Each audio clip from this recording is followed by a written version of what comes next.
आज की इस वीडियो में हम आर्टिकल 35A और आर्टिकल 370 की पूरी हिस्ट्री ज्योग्राफी समझेंगे। ये दोनों आर्टिकल्स को कैसे और क्यों बनाया गया था, इनका मेन ऑब्जेक्टिव क्या था, लोगों को इनसे क्या प्रॉब्लम हो रही थी, इन्हें क्यों हटाया जा रहा है और कैसे हटाया जा रहा है, और सबसे इम्पॉर्टेंट, ये दोनों आर्टिकल्स के हटने से क्या इम्पैक्ट आएगा। हे एवरीबॉडी, मैं हूँ प्रिया और आप देख रहे हैं फिनोलॉजी लीगल। ये सारी ही चीज़ें बहुत ही आसानी से समझेंगे हम आज की इस वीडियो में।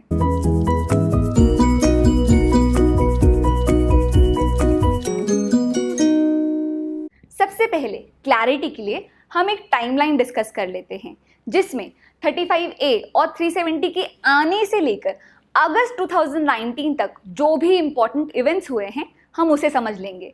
इससे क्या होगा कि आप अपने आप एक पिक्चर बना पाएंगे कि क्यों 35A और 370 को इतना वाइडली डिस्कस किया जा रहा है, इस पर इतनी डिबेट क्यों हो रही है। हमारी टाइमलाइन की पहली और सबसे इम्पॉर्टेंट डेट है 26 अक्टूबर 1947। इसी दिन गवर्नमेंट ऑफ इंडिया और महाराजा हरि सिंह के बीच में इंस्ट्रूमेंट ऑफ एक्सेशन साइन किया गया था।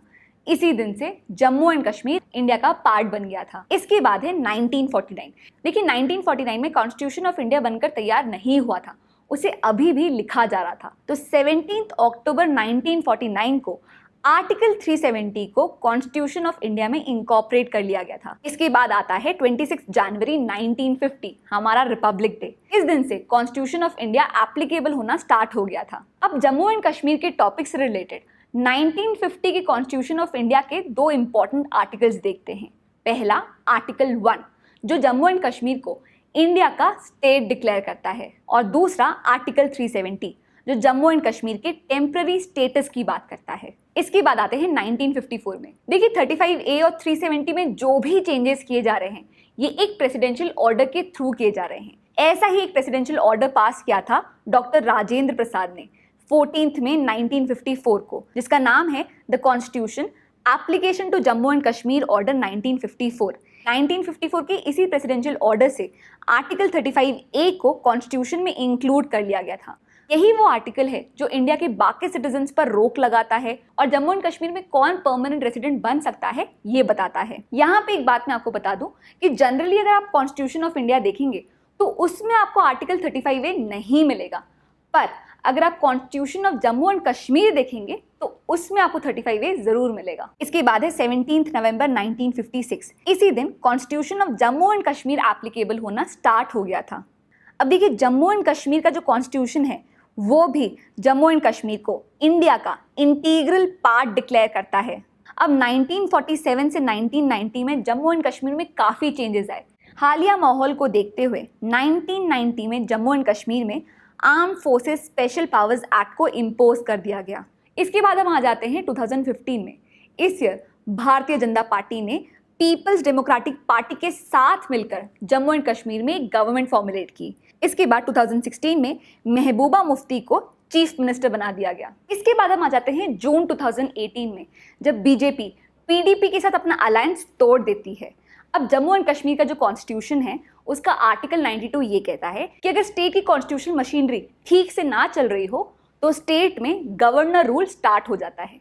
तो जम्मू एंड कश्मीर में जून 2018 से गवर्नर रूल स्टार्ट हो जाता है और दिसंबर 2018 से जम्मू एंड कश्मीर में प्रेसिडेंट रूल इम्पोज कर दिया जाता है। इसके बाद मई 2019 में बीजेपी पार्लियामेंट्री इलेक्शन जीत जाती है और बीजेपी का जो इलेक्शन मैनिफेस्टो होता है वो बहुत ही साफ शब्दों में 35A और 370 को हटाने की बात कहता है। तो ये थी 1947 से लेकर मई 2019 की टाइमलाइन। तो इस टाइमलाइन से आपको एक जनरल आइडिया मिल गया होगा कि अभी तक क्या क्या चीज़ें हुई हैं। अब हम ज़रा देखते हैं कि एक्चुअली में आर्टिकल 35A और 370 क्या है। क्योंकि आर्टिकल 370 पहले आया था तो हम 370 पहले डिस्कस करते हैं। देखिए आर्टिकल 370 लाया क्यों गया था, क्योंकि 1947 में हमने इंस्ट्रूमेंट ऑफ एक्सेशन साइन किया था और ये कहा था कि जम्मू एंड कश्मीर के लिए हम स्पेशल प्रोविजन बनाएंगे। उसी चीज़ को फुलफिल करने के लिए हमने आर्टिकल 370 इंक्लूड किया। तो जब हमारा कॉन्स्टिट्यूशन बना था तब से ही आर्टिकल 370 कॉन्स्टिट्यूशन का पार्ट है। अब आर्टिकल 370 करता क्या है, ये जम्मू एंड कश्मीर को एक स्पेशल स्टेटस प्रोवाइड करता है। ये कहता है कि बाकी जो भी लॉज है वो जम्मू एंड कश्मीर में एप्लीकेबल नहीं होंगे, जम्मू एंड कश्मीर के लिए स्पेशल लॉज बनाए जाएंगे। पर आर्टिकल 370 ये भी कहता है कि ये एक टेम्पररी प्रोविजन है, जी हाँ, 370 का ही टेक्स्ट ये कहता है कि स्पेशल स्टेटस देने की जो बात की गई है या स्पेशल अरेंजमेंट करने की जो बात की गई है, ये सिर्फ एक टेम्पररी प्रोविजन है। इसके बाद आर्टिकल 370 में ही इसके रिमूवल की बात की गई है। रिमूवल का प्रोसीजर क्या दिया गया है कि प्रेसिडेंट चाहे तो एक पब्लिक ऑर्डर, एक पब्लिक नोटिफिकेशन निकाल सकते हैं और ये कह सकते हैं कि आज से आर्टिकल 370 एप्लीकेबल नहीं होगा। पर ये पब्लिक ऑर्डर निकालने से पहले उन्हें जम्मू एंड कश्मीर की कॉन्स्टिट्यूएंट असेंबली से परमिशन लेनी पड़ेगी। अब अगर रिमूवल का प्रोसीजर 370 में दिया हुआ था तो हम 370 को हटा क्यों नहीं रहे थे? क्योंकि जिस कॉन्स्टिट्यूएंट असेंबली से परमिशन लेने की बात की गई थी वो कॉन्स्टिट्यूएंट असेंबली तो 1957 में ही डिसॉल्व हो गई थी। ये बता दूं कि लेजिस्लेटिव असेंबली और कॉन्स्टिट्यूएंट असेंबली दो डिफरेंट चीज़ होती है। 370 में कॉन्स्टिट्यूएंट असेंबली की बात की गई थी जो एग्जिस्ट ही नहीं करती थी, तो यही डेडलॉक था जिस वजह से 370 को रिमूव करने में परेशानी आ रही थी। नेक्स्ट है आर्टिकल 35A। तो आर्टिकल 370 में जो स्पेशल स्टेटस देने की बात की गई है उसी चीज़ को फुलफिल करने के लिए 1954 में डॉक्टर राजेंद्र प्रसाद ने एक प्रेसिडेंशियल ऑर्डर निकाला और वहीं से आया आर्टिकल 35A। अब जैसे आर्टिकल 370 बाकी स्टेट्स और जम्मू एंड कश्मीर को सेपरेट करता था, उसी तरह article 35A Jammu and Kashmir में जो रहने वाले लोग हैं उनके बीच में डिस्क्रिमिनेशन क्रिएट करता था। जानते हैं कैसे? सबसे पहले आर्टिकल 35A ये कहता है कि वो लॉज जो बाकी पूरा देश फॉलो कर रहा है, सारे लॉज जम्मू एंड कश्मीर में एप्लीकेबल नहीं होंगे। प्रेसिडेंट स्टेट असेंबली के साथ मिलकर ये डिसाइड करेंगे कि वो कौन कौन से लॉज है जो जम्मू एंड कश्मीर में भी एप्लीकेबल होंगे। दूसरा, 35A ही वो प्रोविजन है जिसके थ्रू ये डिसाइड किया जाता है कि जम्मू एंड कश्मीर में रहने वाले कौन से लोगों को परमानेंट रेसिडेंट्स माना जाएगा और कौन से लोगों को परमानेंट रेसिडेंट नहीं माना जाएगा। अब परमानेंट रेसिडेंट की टर्म क्या होता है? देखिए, जम्मू एंड कश्मीर में जो भी लोगों को परमानेंट रेसिडेंट माना जाता है उनके पास स्पेशल राइट्स होते हैं, उनको बहुत सारे प्रिविलेजेस मिलते हैं, और वो लोग जो परमानेंट रेसिडेंट नहीं है उनको बहुत सारी लिमिटेशंस फेस करनी पड़ती है। अब परमानेंट रेसिडेंट कौन होगा ये कैसे डिसाइड किया जाता है? ये डिसाइड किया जाता है 35A और जम्मू एंड कश्मीर की कॉन्स्टिट्यूशन के थ्रू। देखिए, ये कहते हैं कि वो लोग जो 14th में 1954 से जम्मू एंड कश्मीर के स्टेट सब्जेक्ट हो, या फिर वो लोग जो वहाँ पर 10 साल से रह रहे हो, या फिर वो लोग जिन्होंने लॉफुली इमूवेबल प्रॉपर्टी अक्वायर की हो, सिर्फ यही वो लोग हैं जिनको परमानेंट रेसिडेंट माना जाएगा, बाकी लोगों को नहीं।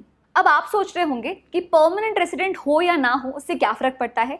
बहुत फ़र्क पड़ता है। इंपॉर्टेंट समझाने के लिए अगर मैं आपको एग्जाम्पल दूँ तो राइट टू वोट जैसा जो बेसिक राइट है वो भी नॉन परमानेंट रेसिडेंट को अवेलेबल नहीं है। और भी बहुत सारे ऑब्जेक्शंस है जो आर्टिकल 35A में थे, जैसे ये प्रोविजन वुमेन के लिए बहुत डिस्क्रिमिनेटरी है। ये प्रोविजन और जम्मू एंड कश्मीर का कॉन्स्टिट्यूशन ये कहता है कि अगर कोई भी कश्मीरी वुमेन आउटसाइडर से या नॉन कश्मीरी से शादी करती है तो उसकी जो प्रॉपर्टी राइट्स है वो खत्म हो जाते हैं। हाँ, 2002 में जो सुप्रीम कोर्ट का जजमेंट है उसमें ये कहा गया कि कश्मीरी वुमेन की प्रॉपर्टी राइट्स इंटैक्ट रहेंगे, वो उसके पास ही रहेंगे, पर वो अपने प्रॉपर्टी राइट्स अपने बच्चों को ट्रांसफर नहीं कर सकती है। इसके बाद एक बहुत ही बड़ा ऑब्जेक्शन ये है कि ये जो प्रोविजन है ये जम्मू एंड कश्मीर में जो डेवलपमेंट होनी चाहिए उसके लिए एक बहुत ही बड़ा स्पीड ब्रेकर है।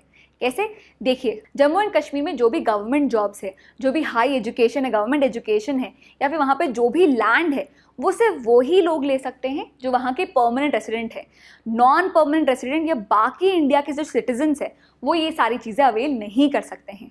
तो इन सारे प्रोविजन के चलते अगर कोई क्वालिफाइड डॉक्टर हो, रिसर्चर हो, टीचर हो या कोई स्पेशलिस्ट हो, वो यहाँ क्यों जाना चाहेगा जब उसको पता है कि यहाँ जाने के बाद उस पर बहुत सारे लिमिटेशंस इम्पोज होंगे। एक और इम्पॉर्टेंट ऑब्जेक्शन ये है कि इन्हीं प्रोविजंस के चलते जम्मू एंड कश्मीर में जो रहने वाले माइनॉरिटी ग्रुप्स है या वहाँ पे रहने वाले जो दलित ग्रुप्स हैं उनकी अगेंस्ट बहुत डिस्क्रिमिनेशन किया जाता है। तो कुल मिलाकर कहें तो इंडिया के बाकी स्टेट्स और जम्मू एंड कश्मीर में जो इंटीग्रेशन हो जाना चाहिए उसमें जो हर्डल आ रही है, जो रुकावट आ रही है, वो इन्हीं प्रोविजंस की वजह से आ रही है। तो अब आपको पता होगा कि 35A और 370 से क्या क्या प्रॉब्लम्स आ रही थी। अब हम ये जानेंगे कि पार्लियामेंट ने इसका क्या सोल्यूशन निकाला। तो जो भी मैं अब आपको समझाऊंगी उसे प्लीज़ ध्यान से समझिएगा, ना समझ में आए तो रिवाइंड करके फिर से सुनिएगा। देखिए, जैसे कि मैंने कहा कि 1954 में डॉक्टर राजेंद्र प्रसाद ने एक प्रेसिडेंशियल ऑर्डर निकाला जिसका नाम था the constitution application to Jammu and Kashmir order 1954। इसी ऑर्डर की वजह से आया आर्टिकल 35A और जम्मू एंड कश्मीर का कॉन्स्टिट्यूशन। 5 अगस्त 2019 को प्रेसिडेंट रामनाथ कोविंद ने आर्टिकल 370 क्लॉज 1 में अपनी पावर्स को यूज करते हुए फिर से एक प्रेसिडेंशियल ऑर्डर निकाला। इस प्रेसिडेंशियल ऑर्डर का नाम था the constitution application to Jammu and Kashmir order 2019। अब ये ऑर्डर क्या करता था? सबसे पहले ये कहता था कि ये जो 2019 का प्रेसिडेंशियल ऑर्डर है ये 1954 के ऑर्डर को ओवरराइड करेगा, सुपरसीड करेगा, रिप्लेस करेगा। तो 2019 के इस प्रेसिडेंशियल ऑर्डर ने 1954 के इस प्रेसिडेंशियल ऑर्डर को रिप्लेस कर दिया। तो जैसे ही इसने इस ऑर्डर को रिप्लेस किया तो ये ऑर्डर का एग्जिस्टेंस खत्म हो गया और उसी के साथ आर्टिकल 35A और जम्मू एंड कश्मीर का कॉन्स्टिट्यूशन भी खत्म हो गया। It ceased to exist. जैसे ही 2019 का प्रेसिडेंशियल ऑर्डर रिलीज हुआ वैसे ही होम मिनिस्टर अमित शाह ने 2 रेजोल्यूशन प्रपोज किए। पहला उन्होंने कहा कि आर्टिकल 370 की वजह से काफ़ी डिस्क्रिमिनेशन हो रहा है, इसलिए हमें आर्टिकल 370 में ऐसे चेंजेस लाने चाहिए कि आर्टिकल 370 इनऑपरेटिव हो जाए, आर्टिकल 370 एप्लीकेबल ही ना हो। और दूसरा उन्होंने प्रपोज किया Jammu and Kashmir reorganisation bill. इन दोनों रेजोल्यूशंस को प्रपोज करते हुए होम मिनिस्टर ने कहा कि आर्टिकल 370 की वजह से ही जम्मू एंड कश्मीर में पूरी तरीके से डेमोक्रेसी नहीं आ पा रही है, स्टेट का डेवलपमेंट रुका हुआ है। एग्जाम्पल के रूप में उन्होंने कहा कि जैसे स्टेट में आयुष्मान भारत स्कीम एप्लीकेबल है, पर कोई भी qualified doctor Jammu and Kashmir में क्यों जाएगा जब वो जानता है कि उस पर बहुत सारे लिमिटेशंस इम्पोज होंगे। अब ये देखते हैं कि इन 2 रेजोल्यूशंस का क्या हुआ। यहाँ पे हम देखेंगे कि जो पहला रेजोल्यूशन था आर्टिकल 370 का, उसके साथ क्या हुआ। देखिए, जैसे मैंने आपको कहा कि हम आर्टिकल 370 को क्यों नहीं हटा पा रहे थे, क्योंकि आर्टिकल 370 में लिखा था कि अगर आपको इसे हटाना है तो पहले आपको कॉन्स्टिट्यूएंट असेंबली से परमिशन लेनी पड़ेगी, और कॉन्स्टिट्यूएंट असेंबली तो थी ही नहीं, तो ये एक डेडलॉक था। पर 2019 के जो प्रेसिडेंशियल ऑर्डर है उसने इस डेडलॉक को ही खत्म कर दिया। इस प्रेसिडेंशियल ऑर्डर ने आर्टिकल 367 में ऐड किया क्लॉज 4। वैसे तो इसमें 4 चेंजेस किए गए थे, पर 370 से रिलेटेड जो सबसे इंपॉर्टेंट चीज़ है वो मैं आपको बताती हूँ। आर्टिकल 367 क्या है? ये आर्टिकल 370 का इंटरप्रिटेशन क्लॉज है। आर्टिकल 367 ने कहा कि 370 में जो कॉन्स्टिट्यूएंट असेंबली वर्ड यूज किया गया है, अब से उसका मतलब होगा लेजिस्लेटिव असेंबली। तो जो कॉन्स्टिट्यूएंट असेंबली का डेडलॉक था वो ही खत्म हो गया। इसके बाद दूसरा resolution Jammu and Kashmir reorganisation bill का सेक्शन 3 ये कहता है कि एक न्यू टेरिटरी, एक न्यू यूनियन टेरिटरी बनाई जाएगी जो कंप्राइज करेगा लद्दाख, कारगिल और लेह का रीजन। और इसी का सेक्शन 4 ये कहता है कि जम्मू एंड कश्मीर नाम की एक और यूनियन टेरिटरी बनाई जाएगी। लद्दाख की जो यूनियन टेरिटरी है वो विदाउट लेजिस्लेचर होगी और Jammu and Kashmir with legislature होगा। चलिए अब हम क्विकली 35A के हटने से और 370 में जो चेंजेस आए हैं उनसे क्या इम्पैक्ट होगा ये देख लेते हैं। डुअल सिटीजनशिप की जगह सिंगल सिटीजनशिप होगा। Special status of power remove कर दिए गए हैं। कोई सेपरेट फ्लैग नहीं होगा, सिर्फ इंडिया का फ्लैग होगा। एक सेपरेट कॉन्स्टिट्यूशन की जगह पूरे इंडिया में सिर्फ कॉन्स्टिट्यूशन ऑफ इंडिया एप्लीकेबल होगा। वुमेन के अगेंस्ट जो डिस्क्रिमिनेशन हो रहा था कि उनकी प्रॉपर्टी राइट्स उनके चिल्ड्रन को नहीं मिल रही थी, वो खत्म हो जाएगा। माइनॉरिटीज और बाकी क्लासेस के अगेंस्ट जो डिस्क्रिमिनेशन हो रहा था, जो प्रोहिबिशन हो रहा था, उसे भी रिमूव कर दिया गया है। पूरे देश की फुल यूनिटी, इंटेग्रिटी और डेमोक्रेसी में जो बाधा आ रही थी ये इन 2 आर्टिकल्स की वजह से आ रही थी, और ये 2 आर्टिकल्स पिछले 70 साल से एग्जिस्ट करते हैं। इस साल 2019 में पार्लियामेंट इसका सोल्यूशन ढूंढने निकली थी। मैं ऑप्टिमिस्ट हो रही हूँ ना मैं पेसिमिस्ट हो रही हूँ, मैं सिर्फ होपफुल हो रही हूँ कि पार्लियामेंट जो भी लॉज ला रही है, जो भी सोल्यूशन ला रही है, at the end of the day Jammu and Kashmir में जो रहने वाले लोग हैं, जो सबसे ज्यादा अफेक्ट हो रहे थे, उन्हें इसका बेनिफिट मिले। ग्राउंड रियलिटी में क्या हो रहा है, कोई इंप्रूवमेंट आ रही है या नहीं, ये तो हमें आने वाले सालों में ही पता चलेगा। उम्मीद करती हूँ कि आज का ये वीडियो आपको पसंद आया हो। Please subscribe to my channel. Also you can help me share this information by sharing my video. That's it for now. See you in the next class. Bye bye.